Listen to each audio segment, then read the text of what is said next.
HSC Habib media ও শেয়াগালা TV. আমি হাবিব রয়েছি আপনাদের সঙ্গে। আমি এই মুহূর্তে উপস্থিত আছি একেবারে হরিপাল থানার ভিতরেই আছি। মানে 4/12/2024 তারিখে হরিপাল থানায় অভিযোগ দায়ের করেন। বাজার চিত্রশালী থেকে একটা ক্লাবের সামনে রাখা ছিল 20 বস্তা ধান। সেই ধানটি ওখান থেকে সিসিটিভি ফুটেজের মাধ্যমে দেখা যায় কিছু দুষ্কৃতী ওই ধানগুলো চুরি করে নিয়ে যায়। 25/11/2024 20 বস্তা ধান চুরি হয়। ওনাদেরকে ধরা হয়।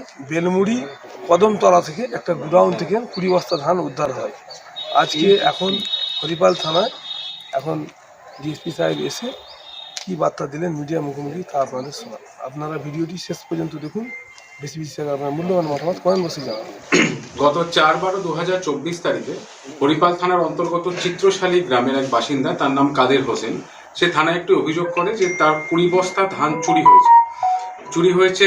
প্লেস বলছে যে আমরা কজন সংঘ ক্লাব ওর সামনে রাখা ছিল, সেখান থেকে রাত্রে কেউ বা কারা চুরি করেছে। তো তার অভিযোগের ভিত্তিতে হরিপাল থানায় একটি কেস স্টার্ট হয় 731/24 ডেটেড 4/12/2024 আন্ডার সেকশন 303(2) BNS চুরি সেকশন দেওয়া হয়েছে। তারপরে কেসটি হরিপাল থানায় তদন্তকারী অফিসার যিনি আছেন উনি পাশে সিসিটিভি ফুটেজ চেক করেন এবং কিছু সন্দেহভাজন লোকজনদের আটক করেন। তো দুজন সন্দেহভাজনকে আটক করা হয়। তার নাম একজনের নাম শেখ মুজাহিদ, পিতা শেখ আনসার আলী, গ্রাম হচ্ছে মেসেরা, থানা হরিপাল। আরেকজনকে আটক করা হয়, তার নাম হচ্ছে অরুণ ভূমিজ, পিতা রতন ভূমিজ, গ্রাম হচ্ছে বেলমুড়ি কদমতলা, ধনিয়াখালী।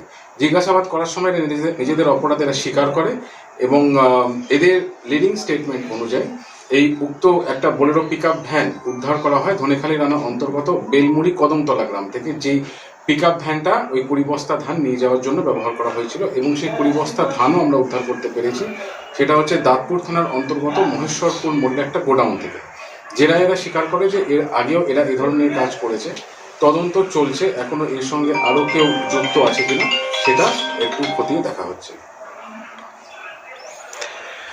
আগেও কোনো অপরাধের সাথে কি এরা যুক্ত ছিল, কারো কিছু রিপোর্ট পায়? আমরা এটা খতিয়ে দেখছি। তো বিভিন্ন থানার আমরা যেগুলো কেস রেকর্ড আছে ওগুলো আমরা দেখছি। যেটুকু এদের মুখ থেকে পাওয়া যাচ্ছে যে এরা এর আগেও মানে অ্যারেস্ট হয়েছিল।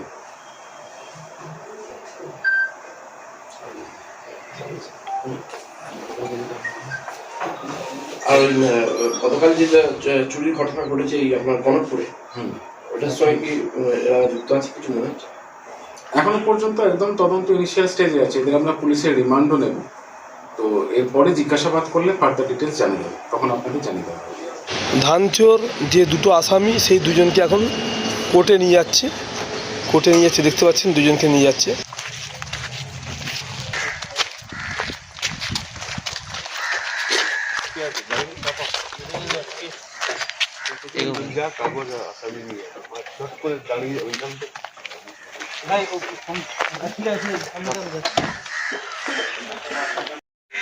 WB 15E2608 গাড়ির নম্বর।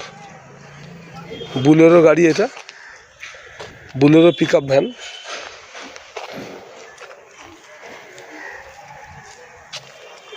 একেবারে ধান দেখতে পাচ্ছেন লোড করা আছে, নতুন গাড়ি।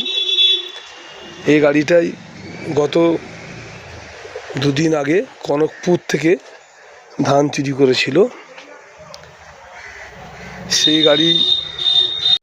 এই গাড়িটাই আবার 25/11/2024 গজা চিত্রশালী একটা ক্লাবের সামনে রাখা ছিল ধান। সেখান থেকে কিছু দুষ্কৃতী মিলে 20 বস্তা ধান ওখান থেকে চুরি করে নিয়ে আসে।